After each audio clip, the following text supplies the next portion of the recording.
LOP గారు I have right to answer.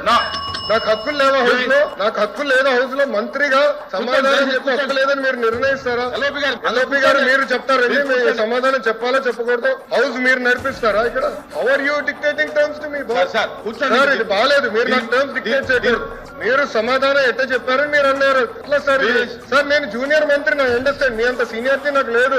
Rules నాకు తెలుసు. రూల్స్ నాకు తెలుసు. As a minister I have right to answer.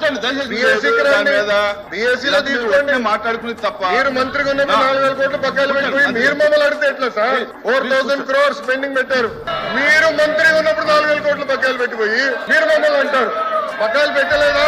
Lokesh గారు సబ్జెక్ట్ మీకు కొంచెం వీక్ కావాలి. దయచేసి కూర్చోవాలి. 644 కోట్లు కోడప్పుడు పక్కాలు పెట్టారు. 20-21 Q4 683 కోట్లు బకాయిలు. 23-24 Q2 Q3 Q4 1,753 కోట్లు బకాయిలు. మీ టైంలో బకాయిలు పెట్టి ఎంటీఎస్ మీ టైంలో 895 కోట్లు బకాయిలు పెట్టి మీరు మమ్మల్ని అడతారు సార్? లోకేష్ గారు మీరు బీఎస్సీ లో అందుకే తీసుకురాలి subject. Come to BSC, we will debate. I'm ready to debate on education. Kotha garu పోయినసారి మీరు వాకౌట్ చేశారు. పోయిన సెషన్ ఎడ్యుకేషన్ మీద నేను డిబేట్ చేసినప్పుడు మీరు అదే తలుపు నుంచి మీరు బయటకు వెళ్లారు. I'm ready for debate. Education మీద చర్చించడానికి నేను రెడీ. మీ టైంలో 12 లక్షల మంది పిల్లలు ప్రభుత్వ పాఠశాలకు దూరట్టారు. చర్చించడానికి నేను రెడీ. సరైన ఫార్మాట్ లో రండి, ఐ విల్ డిస్కస్.